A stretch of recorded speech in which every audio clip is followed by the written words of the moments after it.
Hello, everyone, and welcome to the Priceless Podcast. Today, with a new guest from a new country and a new city that we didn't have represented here on this podcast. Their name is Alexa, and you're gonna meet them in a few seconds. Before we go into the interview, I want to tell you that this podcast is made in partnership with the European Forum of LGBT Christian Groups. Also, if you want to support this podcast and or the European Forum, you can find all the information in the podcast description. If you just want to listen to the Priceless Podcast audio version, just search for the Priceless Podcast on your favorite podcast app. It's the time to introduce my guest. Their name is Alexa, and as I said, they're from Romania, Bucharest. So Alexa, hello, welcome, and thank you for doing this podcast with me. How are you? Oh, hello, and thank you for having me over. I'm really excited to see how it goes. I'm excited too. And of course, as always, I'm a little bit nervous, but I think most of us are when we do, as soon as we see the record button. That's something that we talked about just before we started. Yeah. The nervousness comes and everything is just, the mouth gets dry. So, but it's also fun. Can you say a little bit more about yourself? Who is Alexa? How would you introduce yourself to our audience? Well, I am a psychologist and working with LGBT plus people. And I'm also an LGBT plus rights activist in my country. Been doing this since 2006. Mm-hmm. And as far as my identity goes, I am a non-binary person. Mm-hmm. You're non-binary. How do you identify with your sexuality? Mm-hmm. So I identify as bisexual. So can you tell me a little bit about what non-binary means to you? I mean, I know in general, but maybe you can say it both, what it means in general, and is there anything specific to you, what it means to you? So, in general, non-binary means when your gender is not strictly defined by the binary. I mean, that's in the name, right? The binary being male and female. Like, we tend to think of gender as being on a spectrum. Like, there are two ends, the masculine end and the feminine end. And people usually slot themselves in terms of their gender experience in one of those two ends. And that goes even for trans people, because let's say a trans woman is a binary trans person. She has a binary gender. She identifies as a woman. Also, a trans man is a binary person in terms of gender. He identifies as a man. But there are also people who cannot fit in any of those two ends. Maybe they are somewhere in the middle. Maybe their experience of gender is, complex, like maybe they feel a bit male, a bit female, maybe they feel a bit neutral, maybe they feel, I don't know, more feminine, but also a bit masculine. Or maybe they don't even experience gender that much. That's like a very alien concept to them. There can be like endless possibilities on this spectrum. That's the really, really nice part.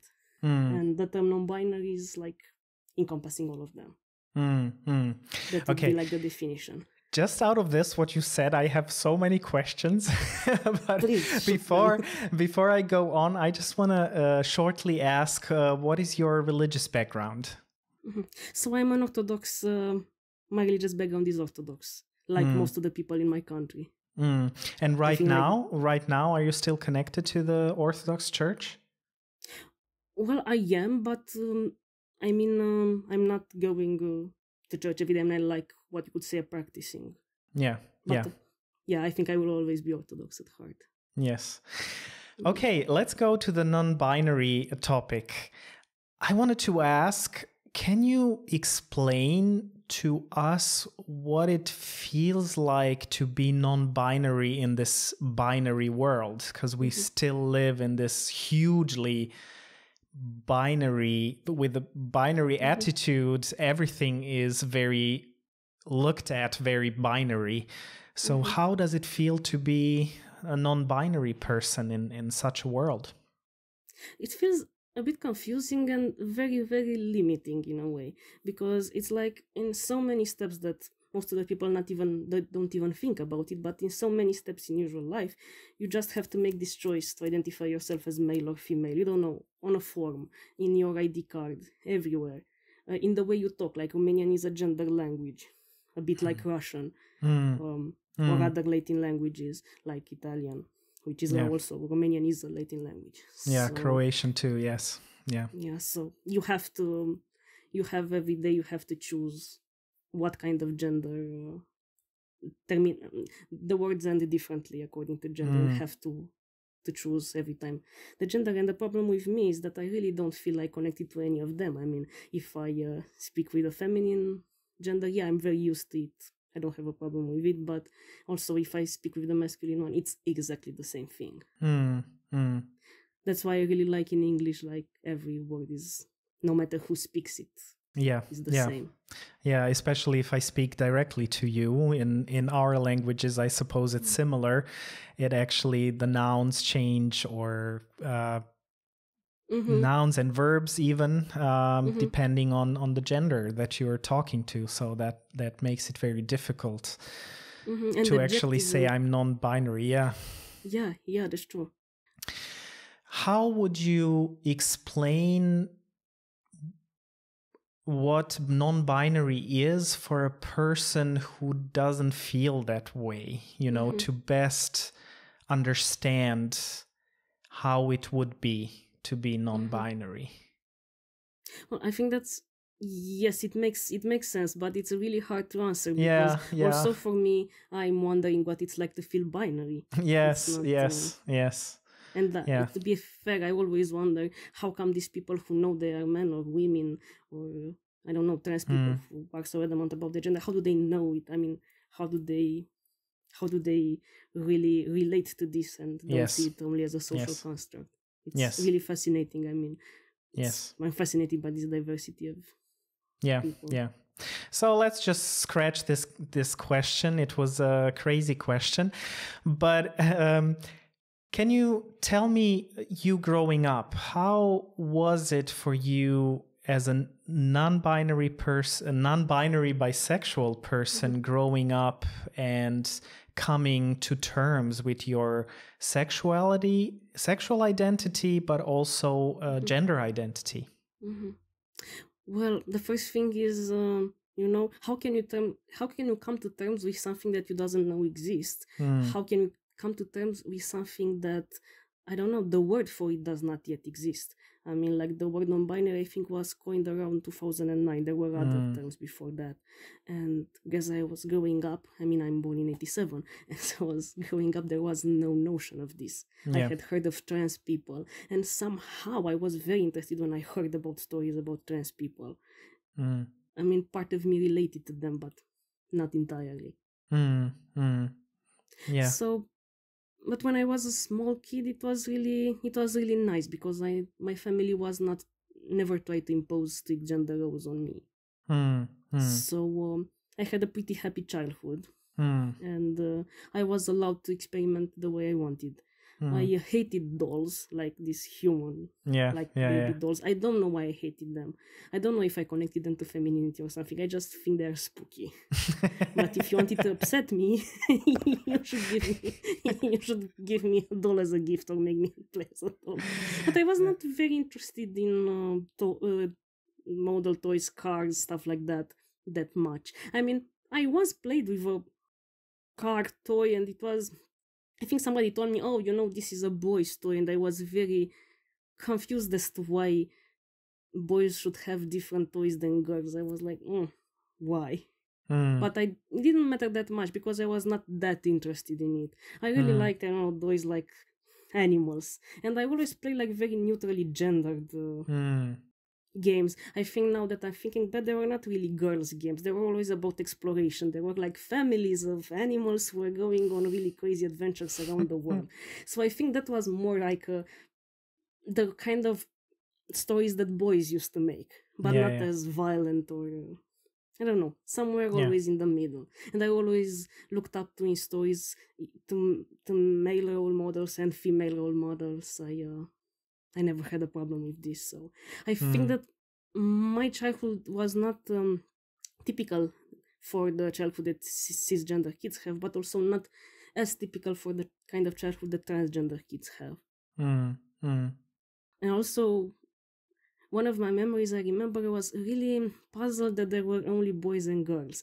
I remember that I was in kindergarten and I was thinking there must be one category more. I mean, it's the girls, the boys, and what else? And I couldn't think of what else. What is that? What else? It was very, very frustrated, but it felt weird for it not be another category. Yeah. But it's interesting, just how you're non-binary, even at that age, you were questioning the binary world, which is really interesting. I mean, so thank you for sharing this. It's so exciting to hear. Tell me, you as a psychologist, when you look at non-binary people, are there any specific challenges that non-binary people face in their growing up, in their self-acceptance, coming out?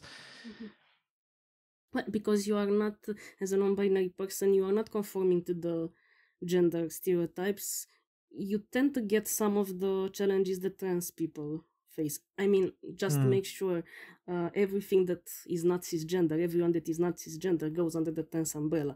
So non-binary people are under the trans umbrella, just like binary trans people. So we are not different. We are part of the larger category, so to speak. So what are the specific challenges for, let's say, even in general? Then you can talk about this whole umbrella of trans. What are the specific challenges? Well, if I'm to think about in general about non-binary people, I just want to say that this depends so much from case to case, because some people's identity is I don't know, so much closer and overlapping with the one of binary trans people. Let's say that it's a non-binary trans man, somebody who doesn't entirely feel like a man, but he also wants to transition to and change his identity or their identity in the gender in the documents. So then he or they depend. Some non-binary people choose binary pronouns, some of them don't. So they will have the same challenges as a binary trans man who's trying to transition. Or some other people might have what is called a via binary identity, which is an identity that's quite close to their assigned gender. So there might be not so, for this kind of people, there might not be as many problems. So it will be only a psychological thing that, I really don't feel connected to this identity and nobody acknowledges in me. So I think maybe this is something that's very general for every non-binary person, that their identity is really not acknowledged by people around them. So, and that goes for cisgender people, like, of course, like the cishet majority will not acknowledge binary trans identities, they will not acknowledge non-binary trans identities either. But it can also happen within the LGBT plus community, or even within the trans community. I mean, I remember when I was a teenager and I went to some trans support groups, and of course back then people didn't know about non-binary people, and I felt like I really cannot connect to this to the cisgender experience. Let's see if I can connect to that one. And I always felt, well, I'm not trans enough for that, it's not that people wanted to make me feel unwelcome, it's that there was absolutely no space for me. So basically for years I oscillated between calling myself cis and calling myself trans. So, so how was that experience for you? Very, very confusing, because I mean, I was looking at the other women in my generation, the girls who turned into women when I was, I don't know, like around 20 years old. I could see they were young women. I was like, I really don't feel like them. I mean, something's different. I don't know where to turn to. And you say, if I understood it right, that it was also hard for the trans community to kind of acknowledge you, or you couldn't feel that you belonged. Yeah, but of course, in the beginning, there was nothing to acknowledge because the word did not exist. People did not have this concept. The only concept that existed back then was the concept of gender variant, but that's that was more about expression, like people who did not conform to the gender norms, but they could be cis or trans or whatever. So I latched on to this idea of being gender variant, but I still felt it was more than that.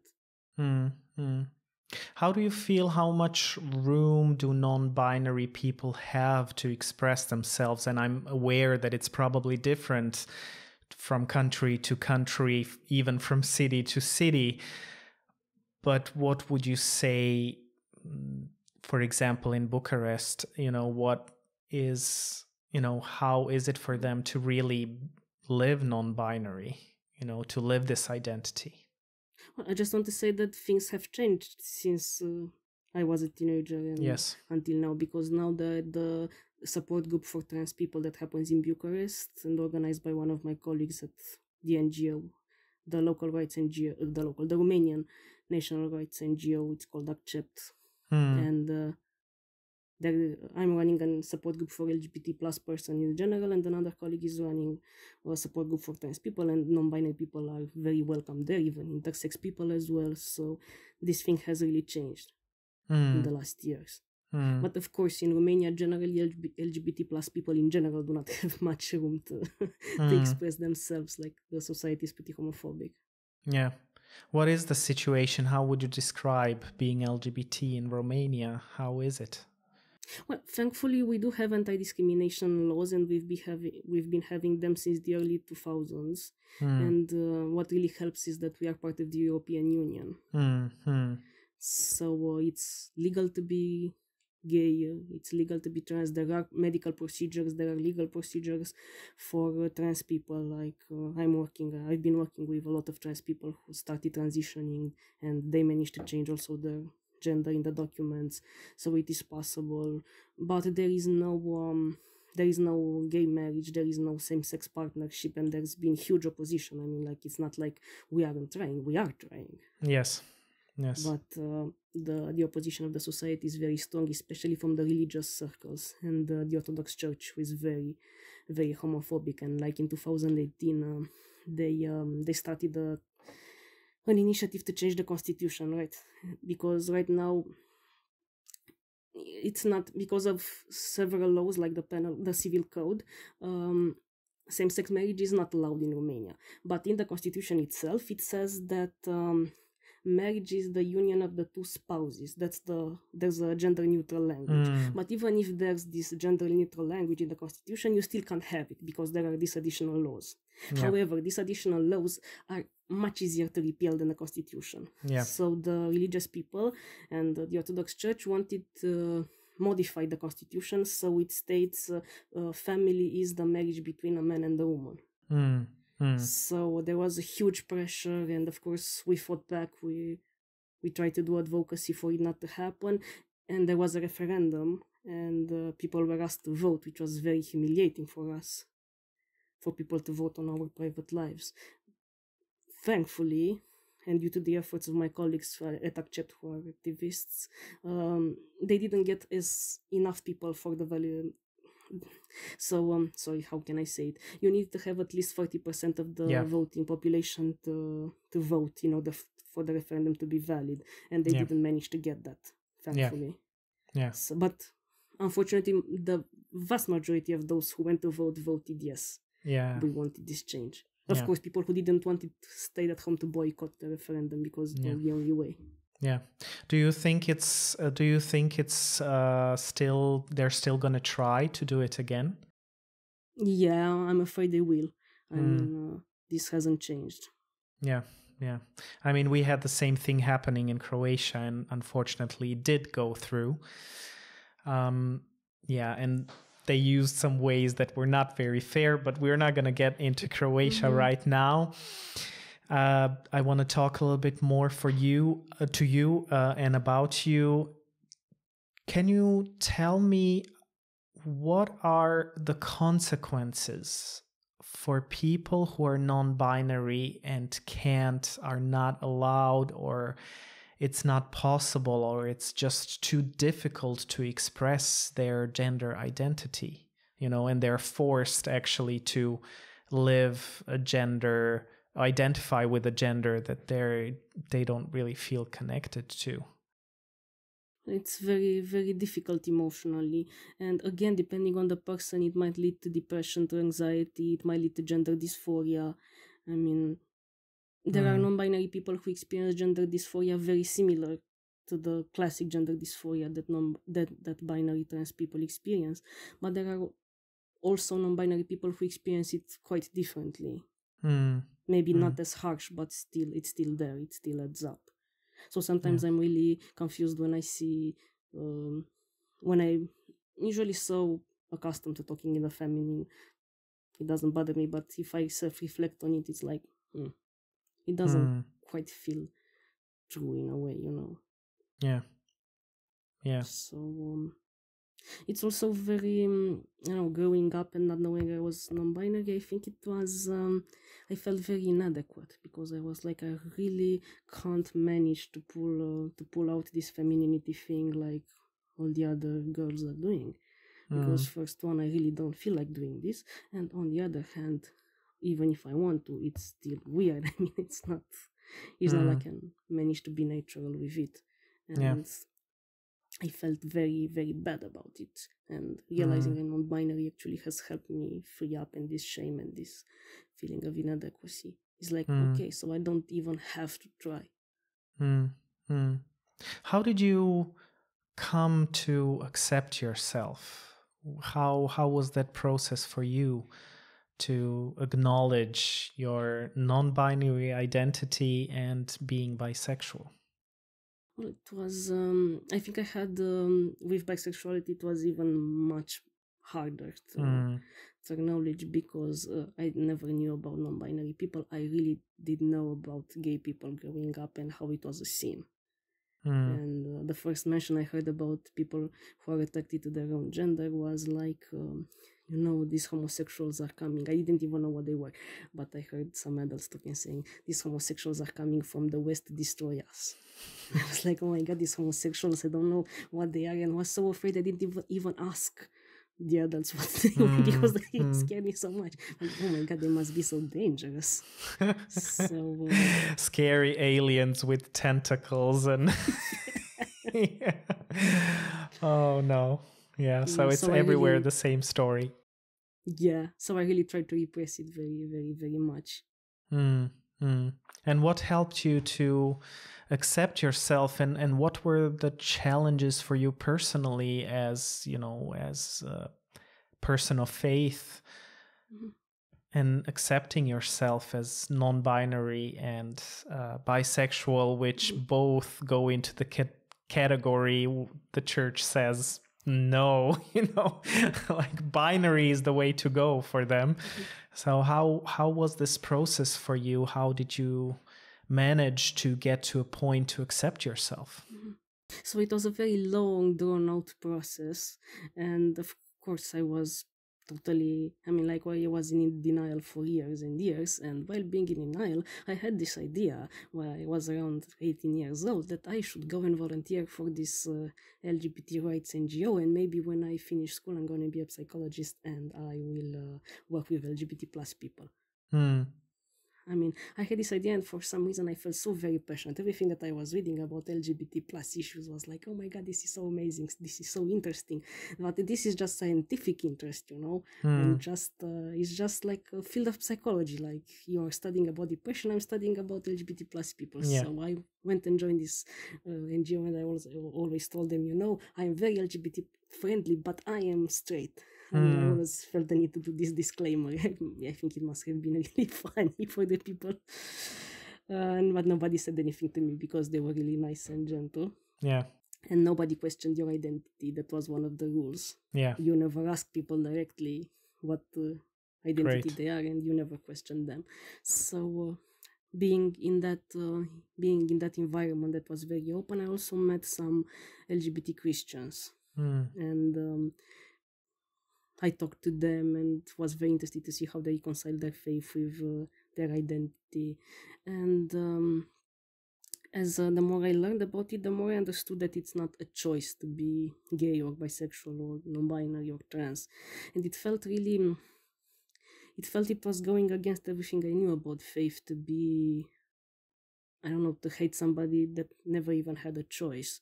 And so many people are trying so much, not in their young years, for trying so much not to be gay. I mean, like praying to God, and it never changed. So it didn't make any sense to me. It felt very cruel, this idea that, okay, so you never chose to be gay, but it's a sin. I mean, like the only thing you can experience in terms of romantic happiness, oh, that's a sin, and you should be celibate. I mean, like, Yeah. I mean, it's easy for somebody who doesn't think too much about these things to say it, but if you just come to think of it, just all your life to have to be celibate and never experience love just because it would be a sin, it's so cruel for somebody.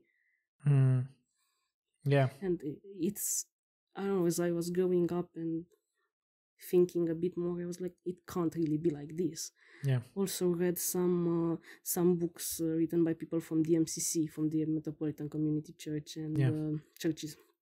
And I was like, maybe it's not like what they say. Those texts in the Bible are really not that clear cut. Some of them, you can't really understand what they are saying, and some of them are really not about gay people at all. And even if they mention same-sex desire, they certainly don't mention same-gender loving relationships. So, I don't know, like the Sodom and Gomorrah thing. Okay, it was like a gang rape. So, I think this was like a very slow process, and also going to the European Forum and to the Eastern European Forum, which I have been even more closely involved with than the European Forum. I've been in the organizing committee for some years, and meeting all these people, like we share the same Eastern European background and LGBT identity and Christian faith. It was very healing, I cannot really stress it enough. It's so important for people to be in touch with their community. It's like when I always work with a client that doesn't accept their own identity, I always recommend them to come to my LGBT support group, because I know they will meet other people who experience the same struggles, and it's really amazing. I've seen it in myself, I've seen it in other people as well. So actually what you're saying is what helps you is this connection to other people and hearing their stories and, just seeing, I'm not alone. There are other people who also are going through this process or were going through this process. Yeah, that's amazing what you said. Because that was kind of, what I wished for when I was starting this podcast, that people can hear the stories of other people and see I'm not alone. There is someone out there. And this makes me even more thankful that you're willing to do this interview, because I think it's so important that we have different identities, different sexualities represented, and that people, different people can find themselves or connect their own story to someone who has the experience of going through that. How did you mentioned a little bit MCC, and that you read what MCC wrote about theologically about those Bible passages. Excuse me. I don't know what's happening. But was there anything else that was very important for you, for your faith, to kind of, growing up in this surrounding where they tell you that it's a sin, that romantic love for you is a sin, your gender identity, even if they maybe didn't talk about it before, I think so much. But there is a huge emphasis often in church on the difference, on the binary of women and men. That's at least my experience. And when I look at the Catholic Church in Croatia, it's a huge emphasis on women and men. Yeah, in the Orthodox Church as well. But also, even if I lived in an Orthodox family and with people my family was religious, but we were not necessarily the kind of people who went to church every Sunday, or I don't know, we were not, more like very introverted people, and we did our own things. So I was not really that exposed. I always find it weird that I had to stay in church. I had to stay in Romania. You have to stay, I think, the men on the right and the women on the left, so something like this. But to be honest, I somehow I always ended up on the men's side. I don't know why I liked it more. And I don't think it had anything to do with gender. But I was really annoyed when sometimes people, like elderly people, told me, you have to be on the other side. Like, why should I be on the other side? I mean, it's the same building. Come on. Yeah. But thankfully I did not have so many experiences with gender segregation in church, because I was more like a loner as well, like my family. So as much as I understand, there wasn't a huge inner conflict for you to kind of combine faith and your gender identity and sexual identity. Not so much. I mean, with the sexual orientation, yes, it was much more difficult. How did you get to put those two together, your sexual identity and faith? It's really hard to pin down a moment. It was just a slow process, being in touch with people. And I don't know, like, there were moments, even as I was being an LGBT rights activist, and I was like, oh my God, what if I go to hell for loving a woman? And I was like, how can I mean, I even felt ashamed. I was like, oh God, if the other people knew I've had these thoughts. But it's like intrusive thoughts. You can't it's more like, I don't know, I liken this process to the sea, the waves. It's like the waves wash on the shore like the thoughts. And they keep washing on the shore. Sometimes it's better, sometimes it's worse. Yeah I like that image. Do you have an idea, especially for these countries that have languages that are very gendered, like we just concluded that Romanian and Croatian is there a solution to that problem? Is there something that could be done? I really don't know. I've been asking myself for years. It's not a huge problem for me, but I really sometimes ask maybe for other people, but that's I just find it very difficult. There's this way with the X, like and I've seen some in the passport, like for gender, you mean the X? No, that some people are saying the word and adding an X in the beginning, like like in Latinx. Okay. Yeah. But to me, it feels like, and I've seen people in Romania doing this. For me, it feels very alien to the language itself, because it's a word ending in X, and I mean a consonant plus X in Romanian. It's very un-Romanian, very not specific for Romance languages, and very hard to pronounce as well. I mean, like, for whoever it works, that's great, but for me, it really doesn't. So sometimes I make fun that in Romanian usually the feminine words are usually have the letter A or depends on if it's stressed or not, added to the end of the word. Like calm means calm, and calm means calm in the feminine. And sometimes if I'm writing for myself, I might put the feminine termination into brackets, which is a way when sometimes you don't know the gender of the people you are addressing, you might do it to cover it. And sometimes, I mean, it's not really a way to, and it's really bothersome to do it every time, but it's really fun. It's like, I think this really goes nicely. Yeah. But no, I wouldn't do it in formal communication. Yeah. So with these restrictions, sorry, finish. Yeah, I just wanted to say that I know non-binary people who choose to go by the assigned pronoun, and I know non-binary people who choose to go by the other pronoun of the other binary gender, in terms of how close they feel to this identity. Yeah. Right, me, I feel right in the middle, so it's really. I really do tend to think I have more of an affinity towards masculinity, but also there's a part of me that's feminine and will always be like this, and also a part of me there's always going to be neutral. So I think if you want the technical term for my identity, it would be Libra gender androgynous. Which means bi-gender androgynous.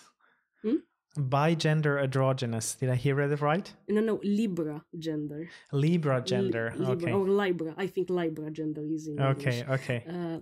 Which means Libra gender means when you feel like a fluctuating connection in terms of intensity to your gender. Like if you think of another spectrum where agender, people who don't feel any kind of gender are at one end, and people who feel gender very intensely, like they feel very masculine or very feminine or very androgynous, they would be on another side. And I think I am somewhere in the middle because if I'm with myself, I feel very neutral. It's like, but sometimes I also feel more feminine. Sometimes I feel more masculine. It's like, so this is the word Libra gender, which encompasses this fluctuating connection. Yeah. I really love going into all these micro labels and trying to find the ones that fit me. It's really fun, not necessarily useful in communication, because then you can start saying a huge list of micro labels that nobody understands. But for me, it's really fun. It's a nice game. Are you a psychologist, by the way? We have our limitations. Obviously, the world and different countries and languages have their limitations in accommodating non-binary people. So what is something that you realized that, Romania could do? Let's, not to make it too global because it's just so different, but what could Romania do to accommodate non-binary people better? Well, let me think.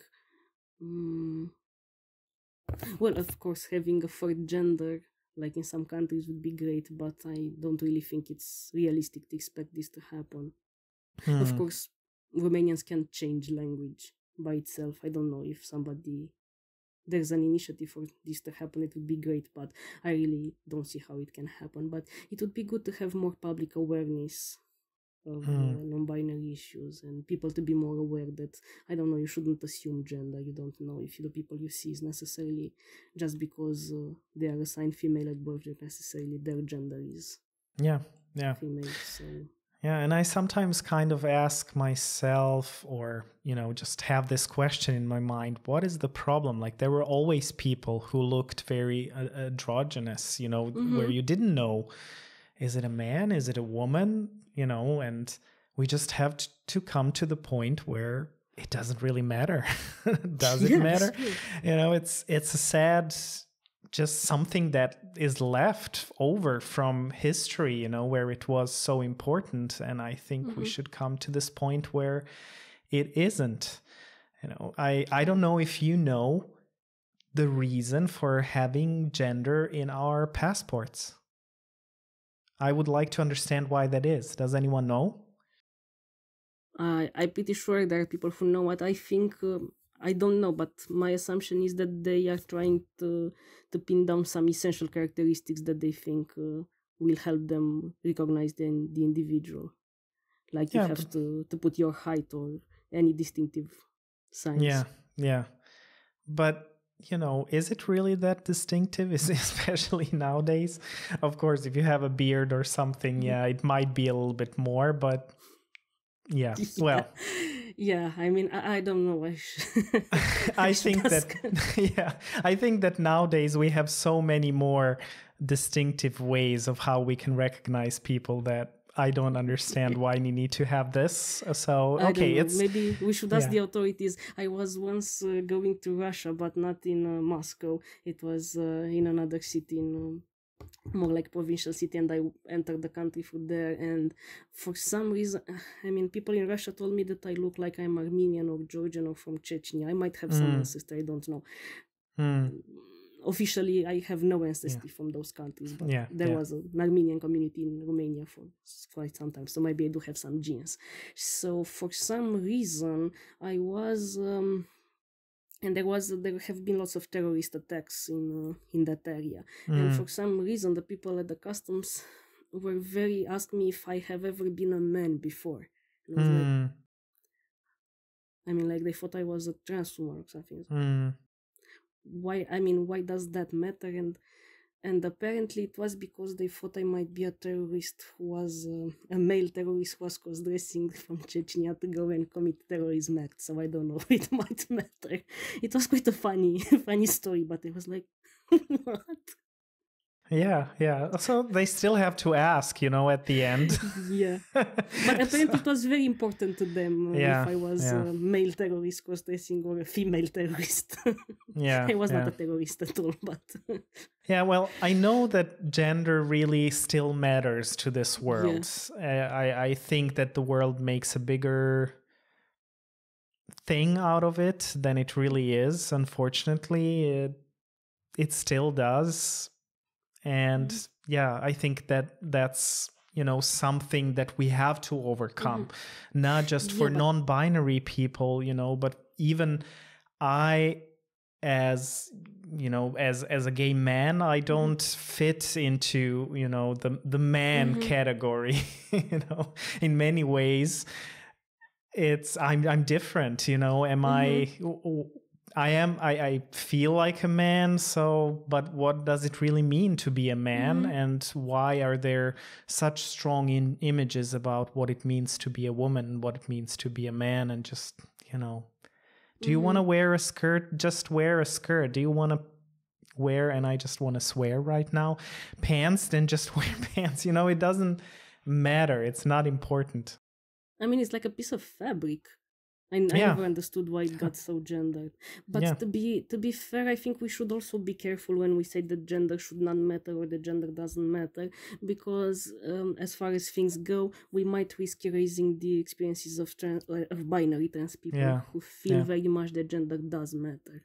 Yeah. And at some point when I was very young, I was very much into this social constructionism thing, and I was like, yeah, of course, gender is a social construction, it's all the norms and this. And then I started meeting more and more binary trans people, and it seemed to me, and it seemed to them as well, that it was not a social construct. They lived experiences of gender. And also there are these studies with the MRI scanning brains of trans people and cis people, and they found out that the brains of trans women are more similar structurally and functionally to the brains of cis women, and the brains of trans men were more similar functionally and structurally to the brains of cis men. And probably, I don't know, maybe during pregnancy there was the brain was subjected to the hormones of the gender they ended up experiencing. So there might be some biological basis. Yeah. And I'm really glad that you said that, because, when I'm saying, of course, I identify as a man, so I don't think that gender doesn't matter or is not important. Just the way we treat gender, like we make it that we take gender as something that, puts you under pressure not to be able non-binary, or that someone, if I identify as a man, that I, will be just stared at, or will be weird if I walk down the street with a dress or with a skirt or makeup, or put makeup on or whatever.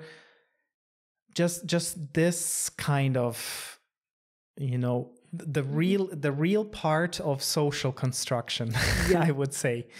Gendered social construction, and where we still have this psychological, unfortunately, in many places, still there is a difference between men and women, and the worth of men and women, even in Croatia. When I travel to some parts of Croatia, I'm kind of wondering, what century are we living in? I think what is happening? I think that's the real problem, not necessarily the fact that there are differences being made between men and women, but the difference of worth. Because honestly, if you are a woman, you are worth less in the eyes of the society than if you are a man. And that's very, very unfair and messed up. But also, it also puts on men this kind of burden to be real men that's so unfair to them as well. Yeah. It's like all this toxic masculinity. Yeah, I think to everyone, like... if you feel, I remember, growing up, and even though I identify as a man, I heard many times the message, oh, you're not a real man. I got this message because I liked to play with dolls. I wasn't scared of them. I can connect. I can connect to what you say, that they can be spooky. So, you know, I was playing rather with girls than with boys, but I still felt as a boy, felt as a man. You know, I did have a part of my life where I did have some gender dysphoria, because I was not allowed to just be what I am, you know, play with the toys that I want to play.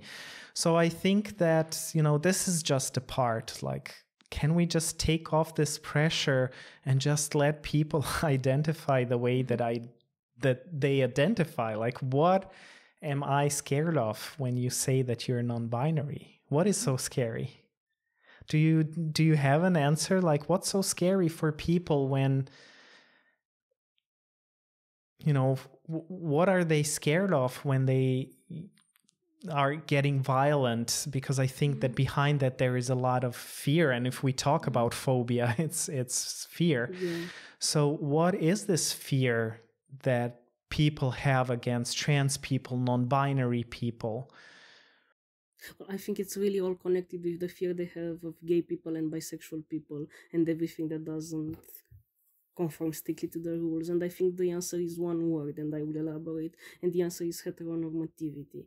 And unfortunately, the way, like, during historical times, the way the society has built itself was by enforcing these tenets of heteronormativity. And the tenets of heteronormativity is that the tenets are that, one, you are either a man or a woman biologically. Your gender identity must match the biological sex you are born with. And of course, you have to have relationships with the opposite sex because they don't use gender. And you only have to have specific kinds of relationship, like monogamous marriage or maybe polygamous marriage in countries where it's accepted, but not nothing beyond this. So would you say it's a loss of control, or? Yes, I would say it's control. And I think that these tenets are so deeply ingrained. And also the last tenet was that you have to act in specific ways if you are a man or woman. You can't act in a girly way if you are a man, for example. And these things were built into the fabric of the society, and whenever something happens that challenges them, it really raises up very irrational fears that the fabric of civilization itself will collapse, which is, of course, is not true, because we can see that, I don't know, like in Western countries, there's gay marriage, there's same-sex marriage, I'm using antiquated terms like same-sex, same gender would be the best one, same-gender marriage, and I don't know, recognition of trans people, and societies haven't collapsed. I don't know, Netherlands hasn't collapsed since the 80s, or when they legalized gay marriage, right? Yes. It didn't get swallowed by the sea. It didn't explode, but God didn't send fire on them and destroy them. So I think these fears are are much stronger in times of economic hardship.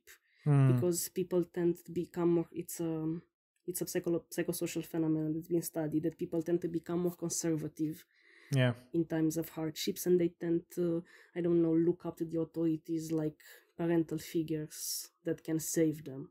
So it's very easy to, all this frustration, all this fear, to put I don't know, to displace it and put it on LGBT people, on general gender and sexual minorities. They're usually scapegoated, and I feel like now that with the pandemic, like we've been having our elections in the autumn, and it was amazing, like 10% of the places in parliament were taken by this new extremist, far right, quite fascist, fascist party, which is very misogynistic and very homophobic and everything. And of course, they really got there because they were also anti-mask and anti-everything regarding the pandemic. But it's really, I mean, like what happened in Nazi Germany. It was because of the Great Depression and the very difficult economic conditions of the Weimar Germany. And of course, who was scapegoated next to the Jews? Oh, it was gay people as well. Yeah. Unfortunately, it's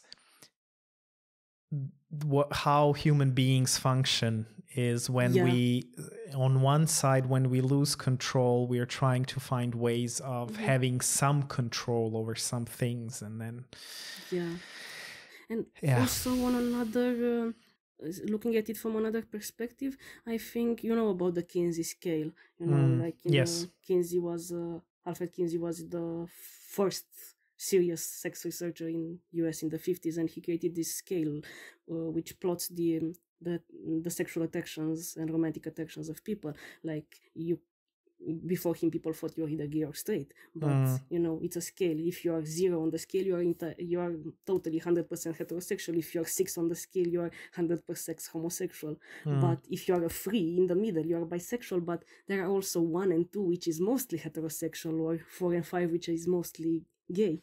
And I'm not sure that most people in the world identify as heterosexual and believe they are heterosexual, but I'm not really sure that most people in the world actually are 100% heterosexual. Maybe they are not 0, maybe they are 0.2. I'm not sure that even most of the gay people are 100% gay. Like, there are so many gay people who say, well, I've been attracted to this gender all my life, but I've had this crush or these very strong feelings I can't explain for people from the other gender. It can happen. So it's a spectrum. Like, also with gender, sexuality is a spectrum as well. Yes. And I think that if you are not 100% heterosexual, it can be scary to see gay people being living their lives happily out and about. I mean, for me, I cannot understand why a 100% cis heterosexual person would be so afraid that if same gender marriage would be legal, or LGBT people would have rights, everybody would turn gay. I mean, not everybody will turn gay, but if you are straight, it shouldn't bother you, seeing 2 men kissing on the street, because it doesn't do anything for you, because you are a guy and you already like women. So if you have this huge fear, then maybe something in you means that you might have also this latent attraction that you are avoiding. So that might be the case. And I'm pretty sure if homophobic people listen to this podcast now, they'll be very upset. But I mean, there was this study where they took 3 samples of men. One of them were straight men who were LGBT friendly, straight men who were homophobic, and gay men. And they asked them to watch gay male porn, straight porn, and lesbian porn, and they measured their reactions like with a plethysmograph, like very scientifically, physiologically, not subjective arousal. And of course, gay men were more aroused by gay male porn. Straight men were LGBT friendly straight men were more aroused by lesbian porn or by heterosexual porn, because they were looking at the woman. And which is totally expected. But the funniest thing is that the sample of homophobic men were very, very aroused by the gay male porn. That, of course, they said we were not aroused. We were experiencing physiological reactions because of disgust. Well, for me, if some homophobic people are looking at this and are just getting angry, don't get angry. If you identify straight, it's great, it's fine. We are not we don't want to make you gay, believe us. We just want to be seen as the same people as you are, and it's fine. We're not trying to change anyone's sexuality, but just fight for the freedom that people can say who they are and express their sexuality and gender identity as it is. So you can sleep. It's fine. We are not going to do anything to you. So I'm looking at the time, and the time is running. This only means that I'm having so much fun with you talking. And before we end this, I want to ask you one more question. If there are viewers who are watching this, younger or older, it doesn't matter the age, who are maybe still questioning their gender identity, sexual identity, what would you tell them? Well, I would tell them to go and meet people, even if they are questioning. It really helps to meet people. I mean, if you are not gay, if you are not bisexual, if you are not non-binary, you're trans, it really does not hurt to meet the LGBT plus community. It's even easier to say, well, I really don't relate to these experiences. But if you are an LGBT plus person, it will really help you to be in touch with them. And it's so amazing every time I'm welcoming a person who's struggling to accept themselves or who's questioning at the support group. It's such an amazing emotional moment when they share their experience and then other people chime in and say, well, I relate to this I experienced when I was young as well. And you can feel it like emotionally overwhelming to say like, well, I'm not alone. Like, we all live with this feeling that we are the only gay in the village, but or the only bisexual in the village, or the only non-binary in the village, but it's not true. There are so many people out there. Yeah. And isn't it like that with so many things? You as a psychologist probably know, with so many feelings and things that are happening and we are experiencing, we always think that we are the only ones, but it's not really true. Yeah. And unfortunately for LGBT plus people, it's more difficult, like other minorities, like Andrew Solomon, the psychologist, makes this distinction between vertical and horizontal identities. Like, vertical identities are identities that are inherited from parents to kids over generations. Like, I don't know, if you are a person of color, your parents have been persons of color, or at least one of them was a person of color. Yes. If you are a Roma person as well. Yeah. And if you are in a religious community, like if you are an Orthodox in Romania, your parents have been Orthodox and so and so and so. Yes. And yes. Even, I don't know if you're a religious minority, but for LGBT plus people, they are horizontal identities. Like, their parents and everyone else was most probably, although sometimes it does run in families. And I've really met so many situations where, like, all of the kids in the family were in some way or another LGBT plus. It's amazing. Yeah. Like, the first one came out and the parents were thinking, well, we still have the second one to be cishet, and it's like, no. Sorry. Yeah. I was when I heard this, I was thinking many times like, oh, who could have been gay in my family too, or bisexual or something. Well, anyway, thank you so much for this message. Thank you for being my guest. Thank you for inviting me. You're very welcome. I am so glad, and it felt really nice to talk to you. I felt so comfortable. And I want to ask a question to our viewers. We would like to hear from you. If you have any ideas, suggestions, what we could do to make this world a better place for non-binary people. So I would like to hear your thoughts. Maybe this would be also something interesting for you. Leave a comment and tell us what you think. So, as you know, this podcast is made in partnership with the European Forum. You can give us a donation if you want and support this. Some links of some things that Alexa was mentioning are going to be in the podcast description, where you can find it and click it. Thank you so much for being with us. We're gonna see you in a week, and I hope that you're gonna go all busy on commenting to the question that I asked you. So see you soon. Until next Monday. Bye, everyone. Goodbye. Thank you for inviting me.